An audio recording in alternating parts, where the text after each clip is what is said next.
Okay, very good. I'm going to be sharing some inclusive strategies from an experience based on a case study I carried out some years ago. It was action research on inclusive education in the language classroom for kindergarten level and primary levels. Um, we're going to start with what is special needs. So let's move into the following.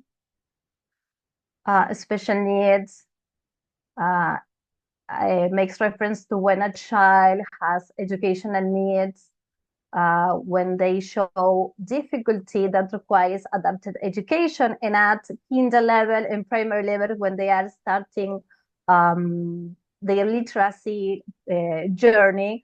Of course, they are going to show difficulties, but special needs occurs when they have greater difficulty in learning than most of the children the same age. So that's when they start having different diagnoses. So, and that's when as teachers are going to start implementing some inclusive strategy to aid their learning. So I'm going to share 4 strategies. We're going to see next. I'm going to talk about visual aids, repetition, pair work, and technology. Now, moving forward to the first one, which is the use of visual aids. Visual aids are any graphical, pictorial, or symbolic tool that supports understanding for students. These include pictures, pictograms, flashcards, realia, charts, mind maps, videos, storyboards, and visual schedules. Why they work for SEN? Well, they support the dual coding, combine the visual and the verbal information to boost the repetition. They reduce the cognitive load, especially for students who struggle with processing written or spoken language. They provide clarity and predictability, which is essential for learners who may become anxious or overwhelmed.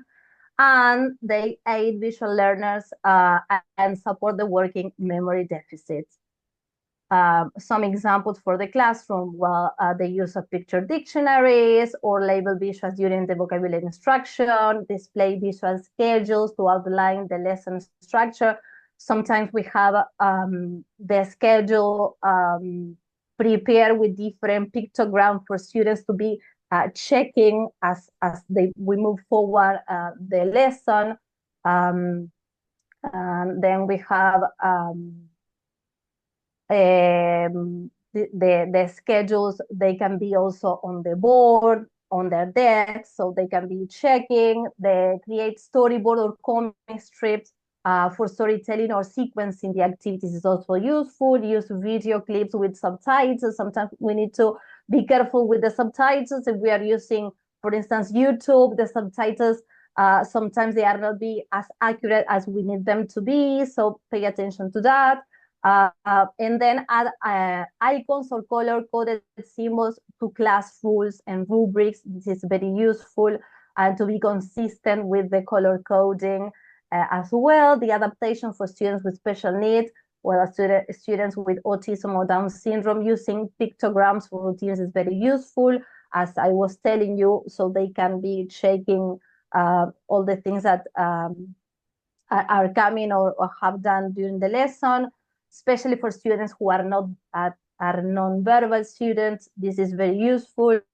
For ADHD, keep visuals clean and uncluttered so they can focus their attention. Color coding, it's very good for this. Students with dyslexia, use high contrast visual and different and particular font. The sans serif is very useful for this. Sometimes the size of the fonts a bit bigger is also useful. And divided information, for instance, if we're working with a paragraph, divided information of this big paragraph into 2 or 3 smaller, which is for them as not as overwhelming as in the other format, like a big heavy paragraph. For language processing delay, use visuals to build vocabulary and sentence structure is also useful. All of the activities, of course, we are helping, we are thinking about one student, but benefiting the rest of the class as well, in terms of the following strategy, which is repetition. Repetition involves revisiting the concepts, the vocabulary, and the instructions or routines multiple times through varied modalities. The multimodality here is very important: oral, written, visual, kinesthetic. Yes, why they work for SEN students, for special needs? Well, repetition reinforces learning for different students with processing or memory difficulties. The repetition reduces that anxiety by providing predictability and familiarity for students, and it allows for mastering through multiple exposure, not just oral repetition, but different multimodality ways. Classroom examples. Well, we have recycled vocabulary in different contexts. We have repetition games, rhymes, songs. For instance, the role plays, when they get to repeat the same structure with a peer or with a small group, that's very good. We have different games, the songs, the games, they are a fun way to be repeating and reviewing the vocabulary. Of course, starting each lesson with a brief review, it's also a very good way to revisit what was going on, to activate the schemata. Using rhymes and chants in the English classroom is always very positive, and students enjoy it very much. To incorporate the spiral review, you know that learning is not linear, so it's a spiral. Being able to do the spiral review, returning to key concept over time, it's very positive as well, and allows students to repeat listening tasks with other support, the transcript or keywords on the screen or on the board, always aids that understanding as well. The adaptation for special needs, well, for students with autism or Down syndrome, consistent phrasing and routine is very important, yes? And try to limit the novelty of bringing new things all the time in the classroom, because that generates anxiety. For ADHD students, break repetition into short bursts and add movement or game. What we do sometimes is we try to use some brain gym or some breakers. So we add movement at the different, from one activity to another. We try to have something going on, moving or doing something or telling something. That helps a lot.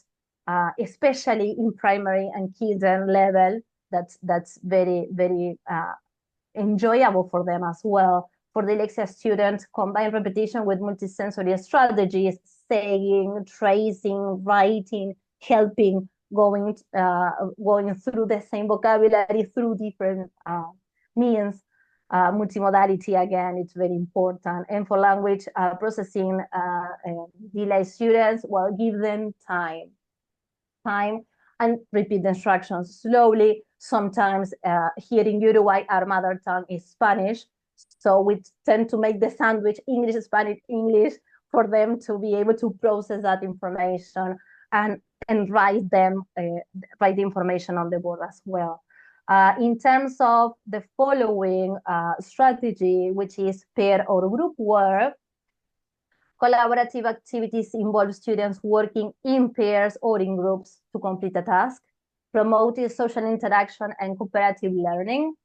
Why does it work for SEN students? Well, they foster peer modeling and social communication. They encourage engagement through interaction and movement. They build confidence by allowing students to contribute in low-stake ways, because sometimes the students feel a bit exposed when having to share in front of the whole class.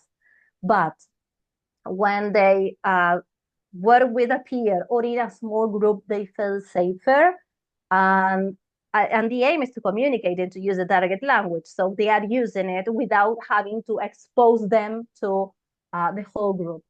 And collaborative activities also offer opportunities to practice the language in the authentic context, sharing with their peers.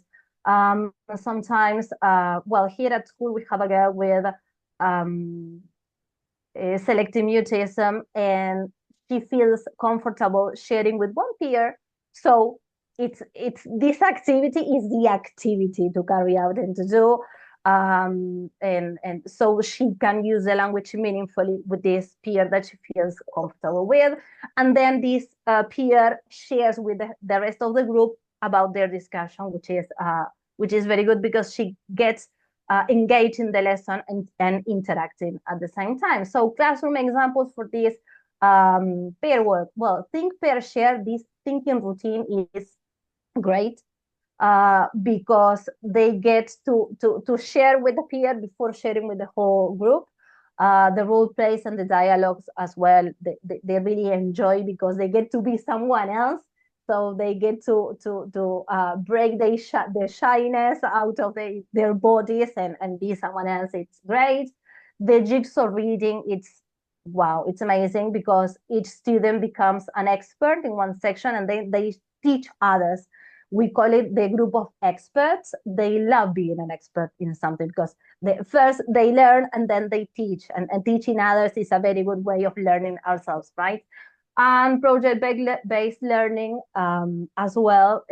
During the project, assigning roles is very important to avoid kids do 2 or 3 doing all the work for the rest of the group, giving them the responsibility to do something within the group and for the group. It's paramount. Some adaptation for students with autism and Down syndrome could be pre-teach the social rules. Yes. For this, I had the experience with a boy with Down syndrome in kindergarten. Every time we wanted to play a game, for instance, the memory game, he wanted to be his turn all the time. It was difficult for him to wait for others' turn. Yes, this turn taking dynamics. So I had a rubber duck in the classroom and said, you know what? For this activity, you're going to have the rubber duck. You're going to be in charge of the duck. So when it is your turn, you have the duck. When it is his turn, you're going to pass the duck to him. When it is her turn, you're going to pass the duck to her, and so on and so forth. So at the beginning, it was difficult for him to be able to do this turn-taking activity when playing the memory game. But then, as he was in charge of the duck, he had the power. So it was good for him to do the turn-taking with this duck. After a couple of weeks, the duck was not necessary anymore because we have been working with the social rule to be able to play the game, which is a memory game. It was fantastic. For students with HDAD, use movement-based or game-like collaboration to maintain focus in these pair work activities. For the dyslexia students, pair with a peer for the reading or the writing task. And here I have the role of the scribes. The scribes are students who can write for them when the objective is, for instance, to have fun. When we want to play the bingo game, well, the scribe is going to write down the words for them so they can relax and enjoy playing the game. Yes. So having someone writing the things for them takes the pressure out of, yes, their mind. They can enjoy, they can try using the target language, which is our goal as language teacher. And for students with anxiety, start with smaller and familiar groups. As I was telling you, this girl with selective mutism, she feels really comfortable working with this one peer. Well, she starts working with them, and little by little, we start adding people to the equation. Yes. Now, moving forward into the next strategy, which is the technology. Assistive technologies refer to the tools that help students access the curriculum and express themselves, including the software devices and app design for accessibility. They work for SEN because they reduce the barriers to communication and learning. They support independent work while addressing individual needs. They enhance motivation and self-confidence through personalized tools. and they help bridge the gap in literacy, attention, and processing. Classroom examples: speech-to-text tools for reading and text-to-speech for reading and text-to-speech for writing. Yes. Sometimes we can use a tablet or a keyboard for students with difficulties in the language. So being able to use a keyboard or a tablet instead of writing has been a very positive experience in my classrooms. Having visual timers as well to support attention. They love choosing the timer of the day. Sometimes we use the Super Mario timer. Sometimes we use, yes, the Bluey timer. When it was Halloween, we use a Halloween-based timer. So having them choose the timer of the day, first of all, it's very fun. Second, they really enjoy it. And third, it helps them focus their attention, not only because they see the numbers going, passing by, but also because most of them have music. And as the time is getting, it's ending, the music gets faster. So they can tell without seeing the screen that it's about time to round it up, to finish up the task. Then we have the language learning tasks, apps that they really enjoy, the Quizlet, Kahoot, Duolingo, Bamboozle, they scaffold the input, and they help them practice the vocabulary they were talking about a couple of minutes ago. And then we have the word prediction software for writing, which is also useful in aiding writing activities. Some adaptations. For dyslexia students, the audiobooks are awesome, and the text-to-speech tool as well. As I was telling, using a tablet or a keyboard, also it's very useful for them. For HDAD students, the timers or having fidget-friendly toys or keyboards, it's very good as well. For students with autism or Down syndrome, especially those who are nonverbal, the communication apps and visual schedules, as I was telling you about on the tablets, it's very good. And for those nonverbal students, also the augmentative and alternative communication devices. We use a website which it's called ARSAC, in which you can not only make your own pictograms in Spanish or English or any other language, but they have a special function that if you sequence the pictograms, it makes a sentence, it reads the sentence, it aids communication. So they sequence the different pictograms that we have been using both in the language classroom and with the class teacher, and they can express themselves through this assistive technology. It's very good, and it has been very useful for them. Now, as a summary, I have prepared a little chart about the 4 strategies that have been shared here. Yes, in the references, I'm going to share the names of the apps. Yes, you're going to have it in a minute. So as a summary, I have been talking about the visual aids because they help make learning concrete, accessible, because they help pair the image and the word, they clarify the meaning, reduce anxiety, and support the memory, especially for visual and language delayed learners. Repetition, they strengthen understanding through multiple exposures and predictable routines. Routines are very important for students with special needs. Repetition builds confidence, mastery, and comfort for students who need extra processing time. The peer work, collaborative activities encourage peer interaction, social learning, and authentic communication. Structured collaboration fosters confidence and engagement while promoting inclusion because, the zone of proximal development. And technology empower independence by using digital tools to remove the barriers. The issue is barriers. and personalized learning. The assistive technologies enhance participation and support literacy, attention, and communication. So the results of implementing all of these strategies, let's move to the following. Thank you, Penny. You're a lovely assistant.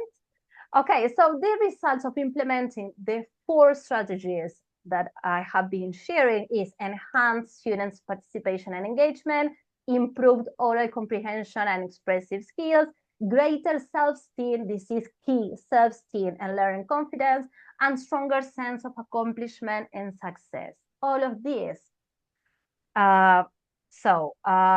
Effective teaching students with special needs means flexibility, consistency, and creativity. And by combining the 4 strategies, visual support, repetition, collaboration, and technology, teachers can create a classroom where every learner can access, engage, and succeed in their learning.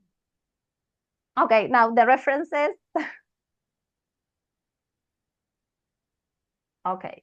And here we have the references. Somebody was asking for, there you have.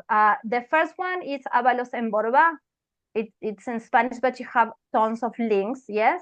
And the name of the website was ARSAC, yes? Aragonese Center of Augmentative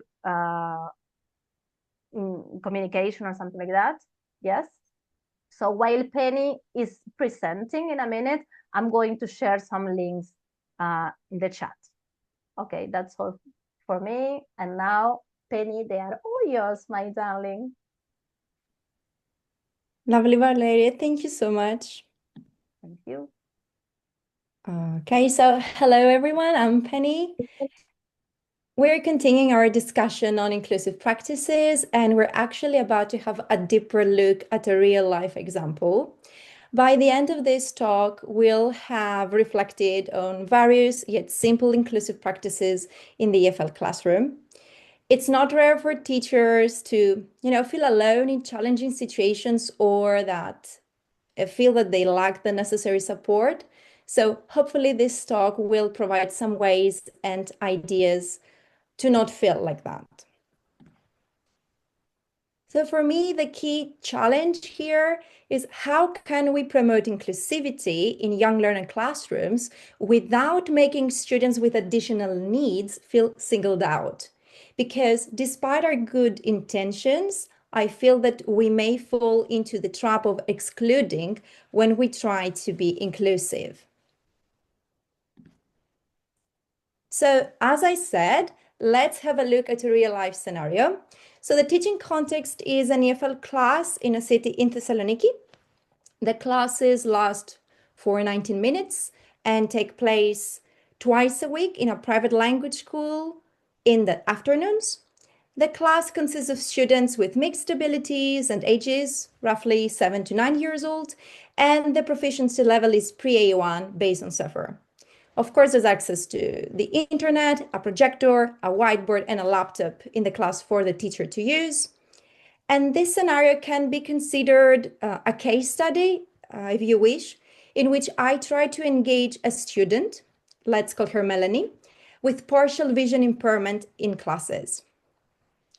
So the challenge I am called to face is finding myself unexpectedly teaching a student with visual impairment, and I'm not an expert in special education or Braille. The emotional and professional impact of lacking this extra support that I need to create an inclusive learning environment. And the biggest challenge is not to stigmatize the child or show pity, but balance equity and expectations. That is, not being too harsh on her, but also not too loose. So here I would like your help. Let's brainstorm some ideas on what could be done in this scenario. And you can scan the QR code on the screen, or my dear Valeria just sent the link on chat so you can access Menti and just write a few ideas. I'm going to give you 2 minutes and I'm going to stop sharing so that we can see what's happening. on Menti. If that's too difficult for you, you can write your ideas on the chat.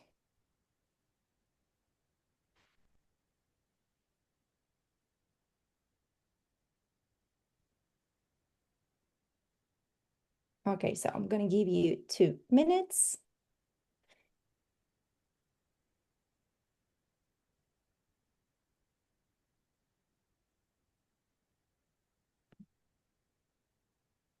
Hopefully you have no trouble accessing the link.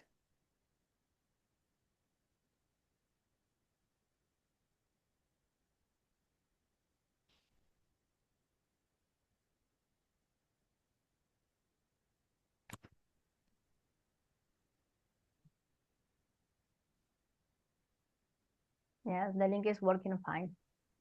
Thank you. If not, they can use the chat box. Yeah. Yes, yeah, if that's too difficult. Okay, thank you.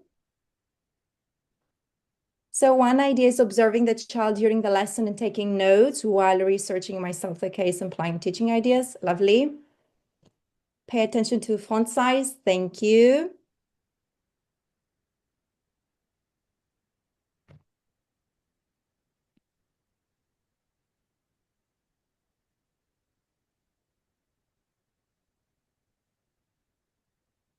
Let me see. Partial vision impairment means putting. Okay, yes, putting on the front. Lovely ideas. Contact colleagues.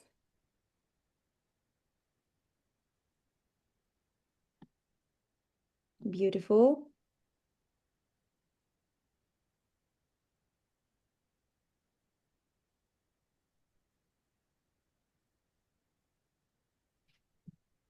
Let's, if we have anything on chat.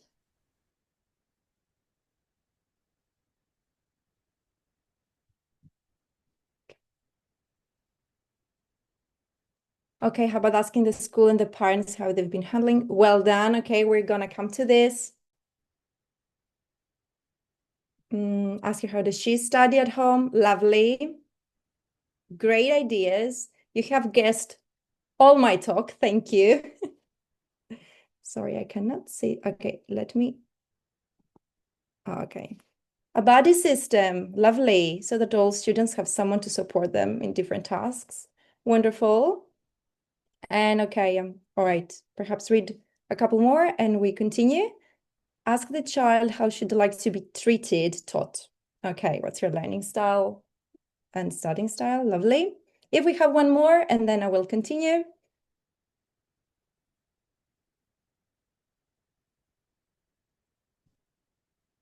But it's okay, no pressure.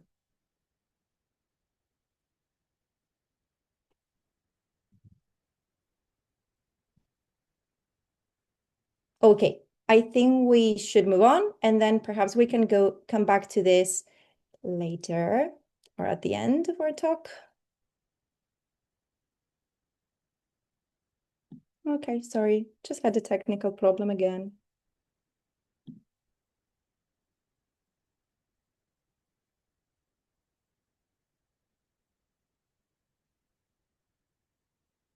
Okay.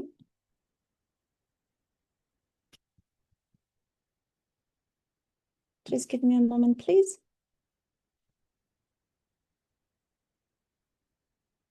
Lovely. Thank you for your patience.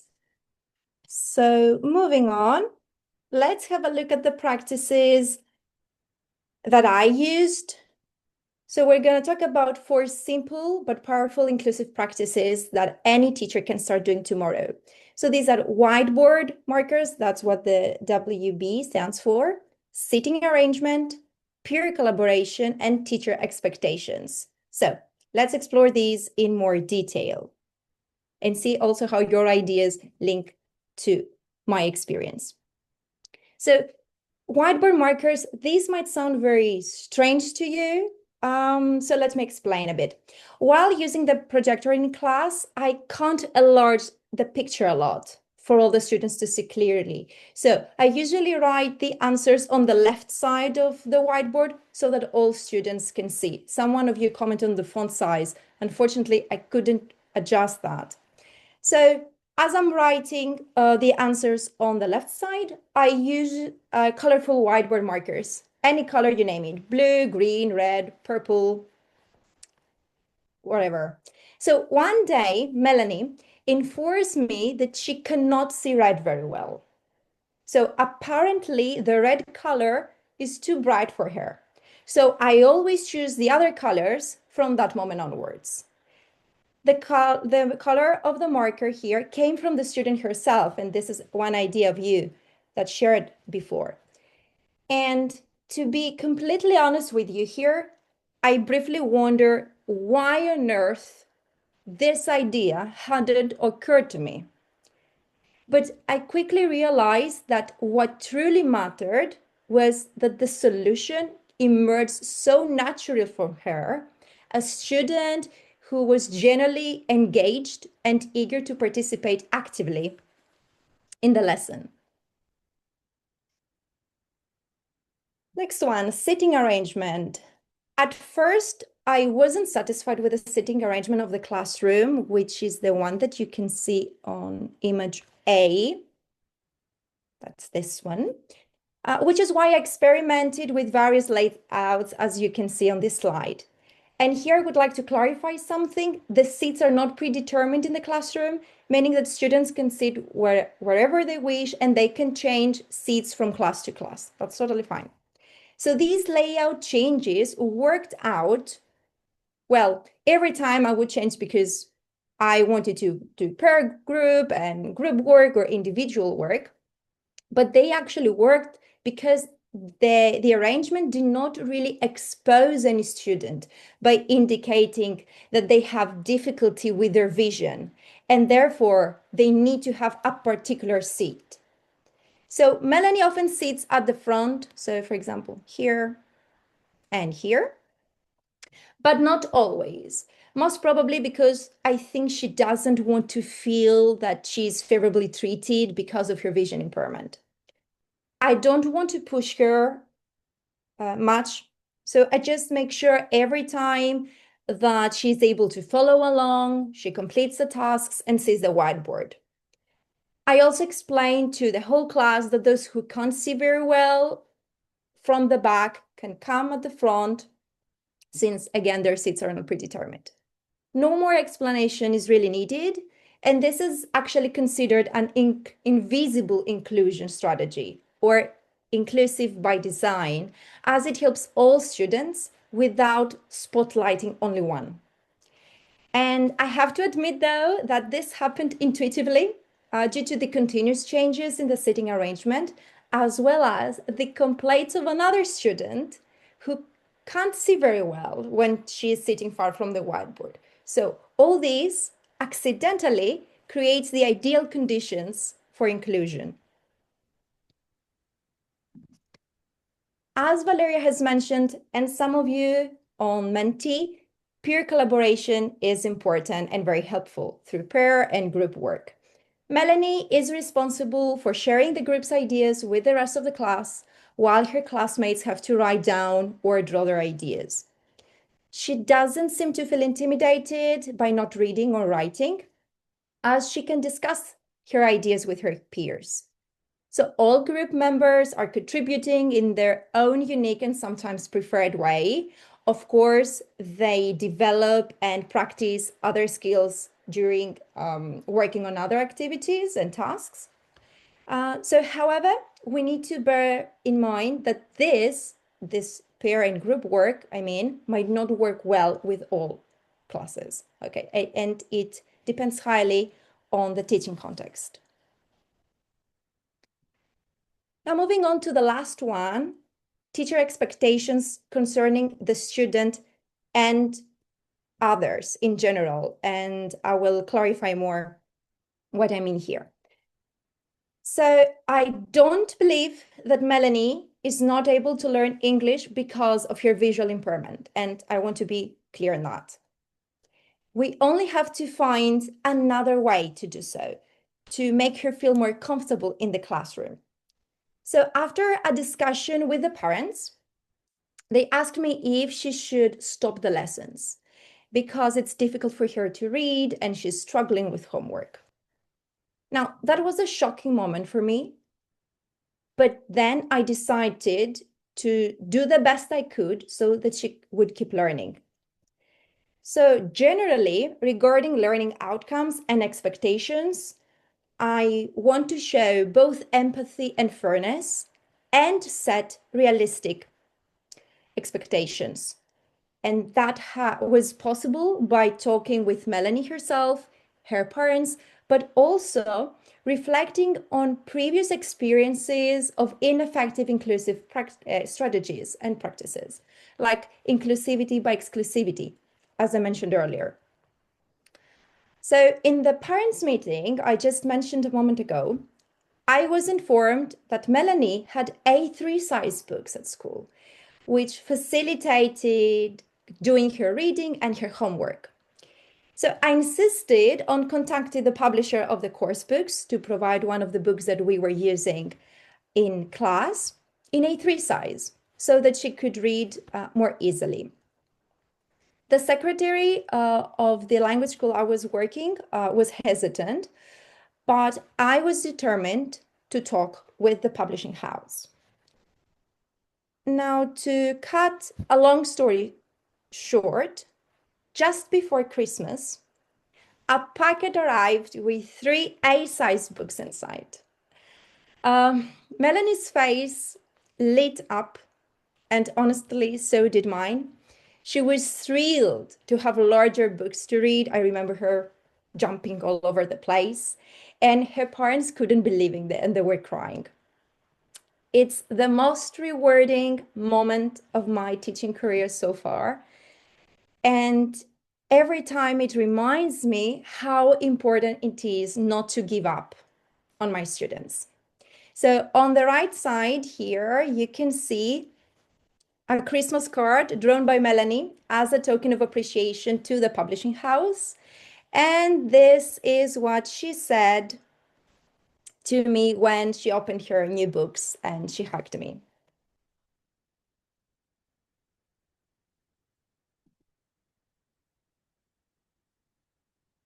Based on what we have discussed so far, the 3 main factors that enhance inclusivity for me are teacher flexibility.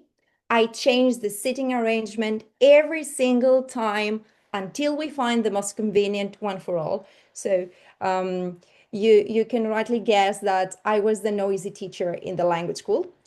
Quick problem solving, of course. I changed the color of the marker instantly. And reflection. I find the idea, I don't know about you, but this equal but not identical treatment is very tricky. And this is where actually classroom observation, as you mentioned, reflective practice, conversation with colleagues, and journaling, yes, journaling, helped with clarity. For example, I would write down my thoughts and brainstorm ideas, something like what we did previously on how to solve the issues, which was quite helpful. For example, I would write, what can I do to help Melanie see better on the whiteboard? And I would always try end with a positive phrase, something like an affirmation. I'm trying my best. We can make it. We'll find the best way to fix this.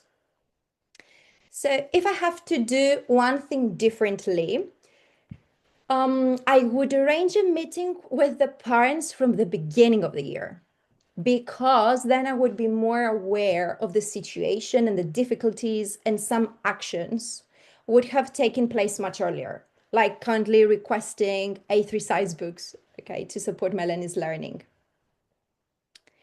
So the key takeaway tip from this reflection is, since I'm not an expert, of course, as I told you, in special education, I found that building a network of support made a big difference. Gathering insights from the people around the student, parents, former teachers, if this is possible, and even herself, made me feel that I wasn't really on my own on this effort, if you know what I mean. While at the same time, this interest shows respect towards the child, initiative, and willingness to collaborate. I realized that inclusion is not a destination, but a process of constant adjustment, reflection, and care. So to conclude, this talk wasn't about perfect solutions, but about realistic strategies, grounded, actionable steps that most teachers can follow, and hopefully you agree on that. Achieving inclusivity is definitely challenging, there's no doubt. However, this experience and this real life example showed me that even though I may not have access to many resources or use fancy methods, simple actions are far more relatable and achievable for teachers working in similar circumstances. So build that network of support, ask for guidance. We may not have all the answers, and actually, we don't really need to know everything.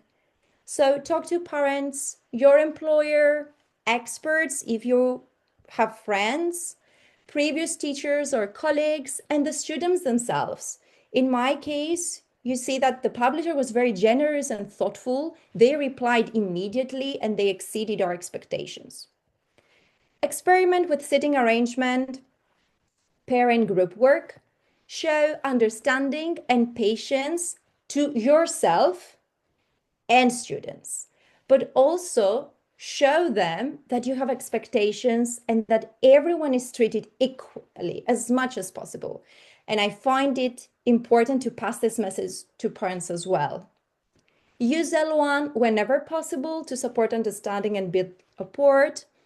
Make small changes that help all students, not just one, since everyone might benefit from them.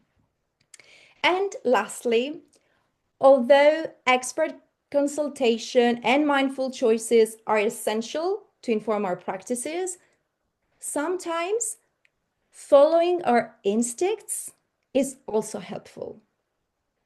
What I realized early on was that inclusion is about being willing to look for answers. So don't be afraid to try new things and ask yourselves, what if I try this today? Or what if I try that?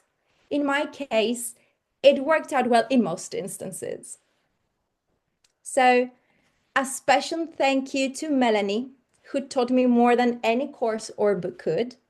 To Valeria, of course, for her valuable insights, her encouragement and constructive collaboration. And of course, to the ITEFL Young Learners and Teenagers SIG Committee for giving us the chance to share our ideas and experience. And of course, to all of you listening today.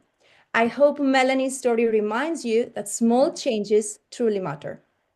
Thank you. Thank you so much.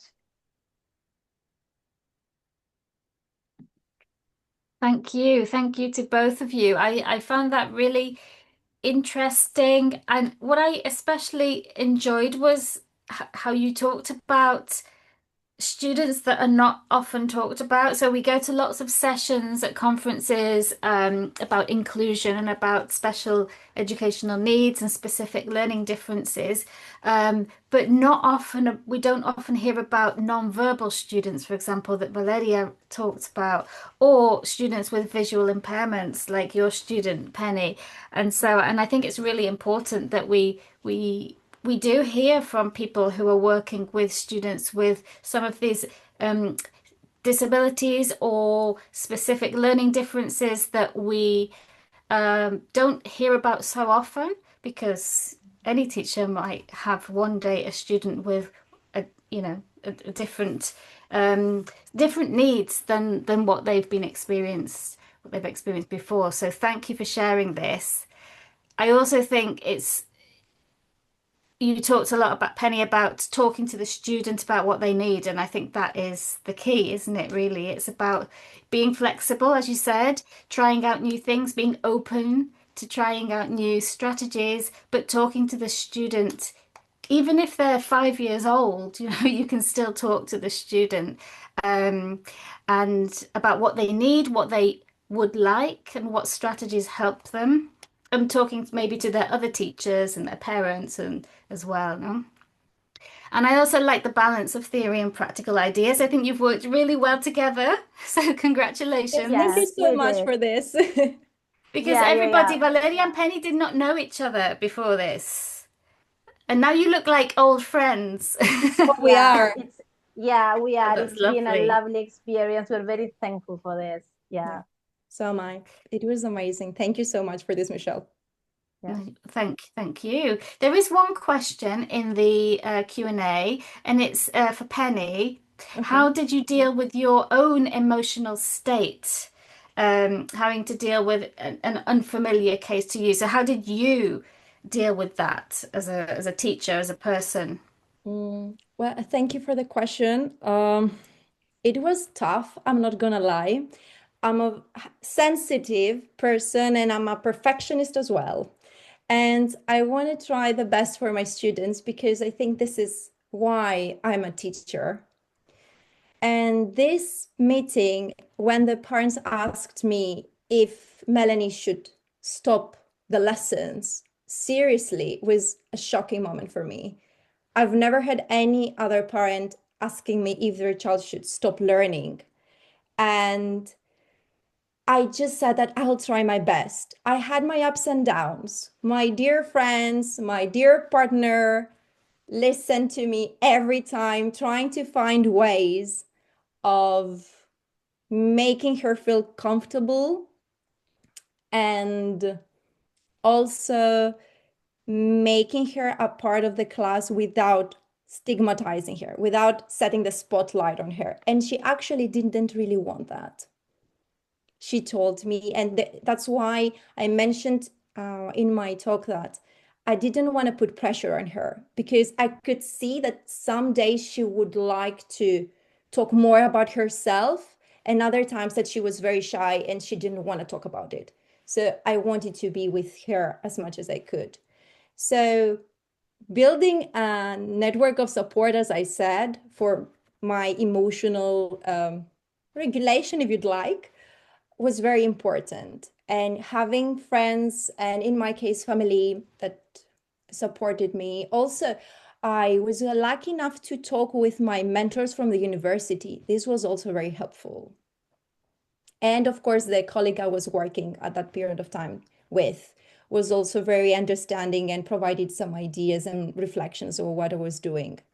And again, journaling. I would write down that, something, I'm very sad that I can't find a way. Oh, I'm so happy that we got the books. And I was cursing why I was not aware of the fact that we could have A3 size books and why I didn't, as I told you, ask the parents before.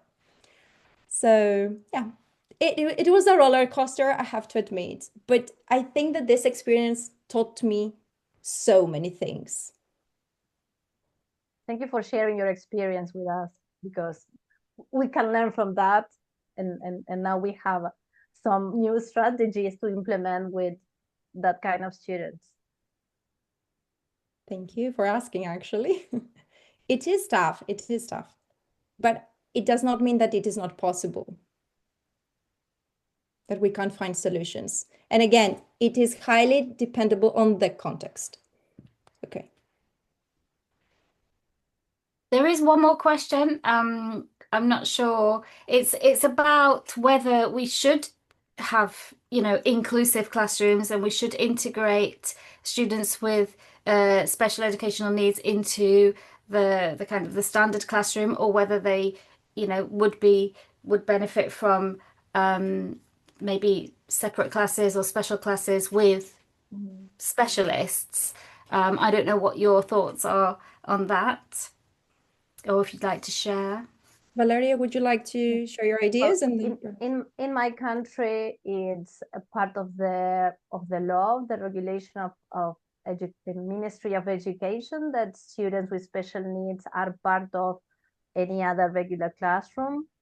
That's it's a strong framework of inclusive education. So we have classroom diversity, as diverse as it may be. So that's why we focus on working with special needs in the language classroom. English is not our mother tongue, it's a foreign language for us. And these students have difficulties in acquiring their mother tongue. So for us, it's twice the challenge to be able to aid their learning and scaffold their learning. For us, it's just our reality to work with students with different needs in the language classroom. Yeah, Benny? for us, I think we have schools for children, as we call, with special needs, but we can also have students with additional needs in the regular classrooms. And now, depending on the case, you may have some special teachers who can work or can be present in the classroom. And I'm quite in favor of this. I think that all can benefit from this inclusion, because we're in a society that we need to work with everyone. Okay, no matter how neurodiverse we are. So I think that school, and in this case, we have this afternoon classes, are a way to equip learners and young learners and teenagers with the skills that they're going to need to go in a society that, in a way, I like to be romantic here, but in a way that's better and inclusive and very respectful and kind. I think that we really need this. But the thing is, again, because I've fallen into the trap of excluding when I want to be inclusive, I would like this to be with care and careful consultation. Because sometimes we have, as I said, good intentions, but the strategies that we may use or the resources that we have may not be enough, and we may have the opposite effect. And I don't know about you, but personally, I wouldn't like my students to feel that I did something bad for them and I discouraged them from learning, or to feel excluded, or that they are not worthy. So yeah, I think it's important to have inclusive classes and all students are mixed, but it needs to be carefully organized. Thank you. Thank you for sharing your experience. It's been really interesting. Thank you to both of you.